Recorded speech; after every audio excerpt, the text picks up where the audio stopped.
problem. Yeah, I can get us.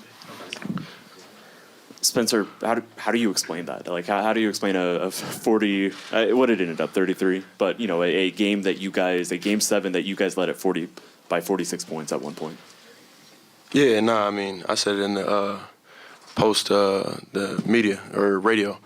Still kind of shocking, right? Like, they're the best team in basketball all season. Got them, give them credit for the season they had. We were confident coming into the game. Like, we definitely believed we could win the game. I don't think anybody was calling a 40-point, victory, though. Right. Spencer, when y'all's defense was playing so well already, and yet y'all's offense was still having a little bit of trouble getting going at that point, and then when you came in and really picked things up, was there any concern at that point that maybe y'all were letting something slip away a little bit because y'all were playing so well defensively? Not necessarily. I mean, I think we talked about trying to put together a complete 48-minute game. So it wasn't about trying to just get stops early. We figured obviously they would come out with a punch in the first 5 minutes. Of course, they're at home. But we wanted to put together 48 minutes of defense. So, we felt like if we stopped them the way that we did, we gave ourselves a good chance to win, like normally win, obviously, 10 points, whatever that is.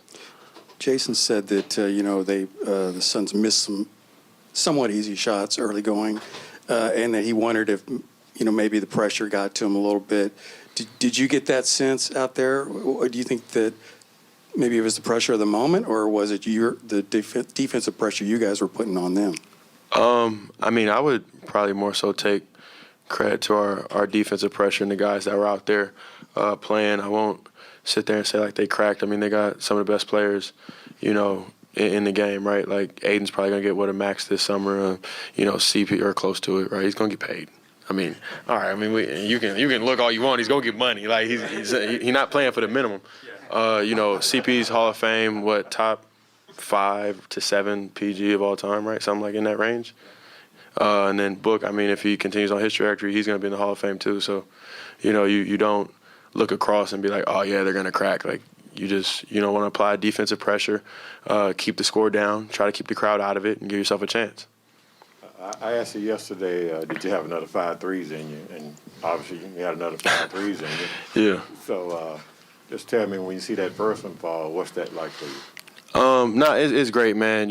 Being the third guy and understanding like that it's super fluid, the type of looks and things you're gonna get. Like, some games it could be 5 shots, some games it could be 15 shots. Like, it's always great to see the first one go in, and then obviously in this particular game, JB started off a little bit slower, and my first 2 went down. So after that, it was more so like you step into that second role for the first half, you know what I mean? And you just try to roll and assist Luka in the best way possible.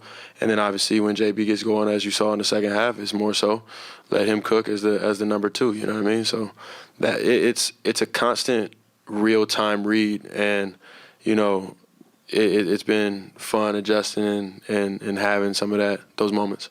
As you guys move on to the next series, you beat the Warriors 3 out of 4 times during the regular season. Just your thoughts going up against them? I don't know if they were completely healthy, were they, when we played them? And obviously it's playoff basketball, and they're one of the most historic teams of all time. Their nucleus is still intact. Jordan Poole's been playing amazing. So, we're going to have our work cut out for us. We're looking forward to heading to the Bay and, continuing this thing. And it's the West Conference Finals. I mean, it's what you dream of.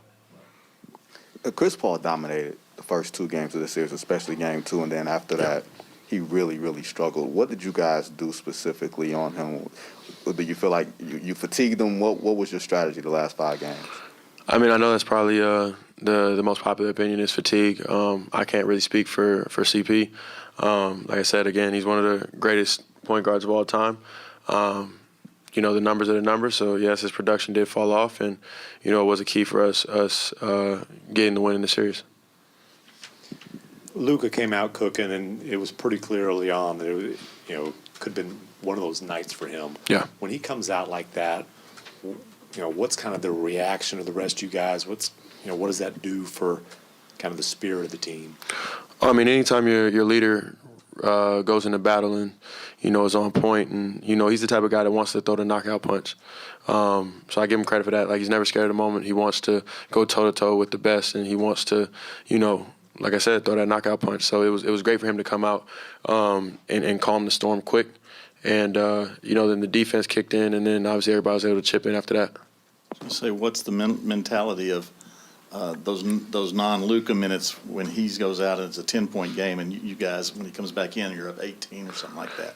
Well, for me personally, or just like the team? Well, you were in there for that whole stretch. Oh, yeah. I mean, in terms of the team, you're trying to win the game. You're trying to boost the lead at all points in time. So you want your attention to detail to be there, whether Luka's on the floor or not. I think for me personally, it's gauging JB in those moments, right? If he's cooking, then you got to let him cook. You got to be ready to be a spot-up shooter.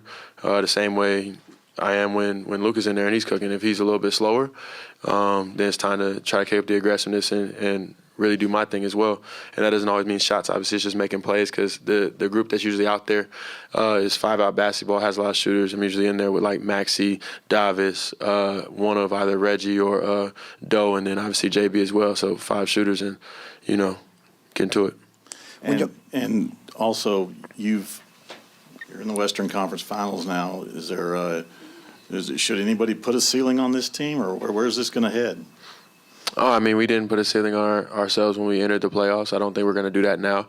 I don't think anybody picked us to win this series. I don't know what the predictions are going to say about this next one. Maybe we'll have a couple more fans, but, that doesn't shake our focus. We believe and we want to, win another series.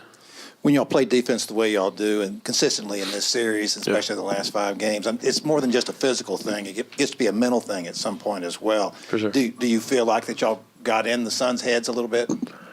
Again, I mean, all the talk of being in their heads or making them crack under pressure, I mean, those are questions for them. I'm not in their head. I mean, I do know, though, that a stifling defense obviously limits an offense. When fatigue sets in, it does. My college coach, Coach Boyle, actually, he probably loved it. So shout out Coach Boyle. Buffs do this. He used to always say a quote like the first day or second day of training camp. It'd be like, fatigue makes cowards of us all, right? So, you want to just continue to apply the defensive pressure and, you give yourself a chance to win games. I mean, if you can hold a team to 80, 90, 100 points in that range, I mean, obviously, like I said, if you had the best player on the floor, any given night we might have that or probably do have that, we'll probably score 100 points, which puts us in that basketball game. Okay, and we'll do one on Zoom. Valencia.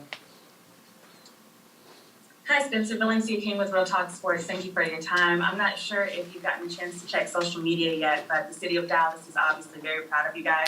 Any message to the fans as you guys head into the Western Conference Finals? I mean, man, had an AAC and MFFL, right? Sorry, I'm new, but trying to get all the hashtags and whatnot right. Just get ready to show up and show out. I mean, obviously, we're glad to represent the city the way we have. We believe that we're not done yet. We have the mentality that we're going to go get another series, keep advancing, and we need you guys behind us. And, I mean, you guys were clutch in getting us games 3 and 4 this series.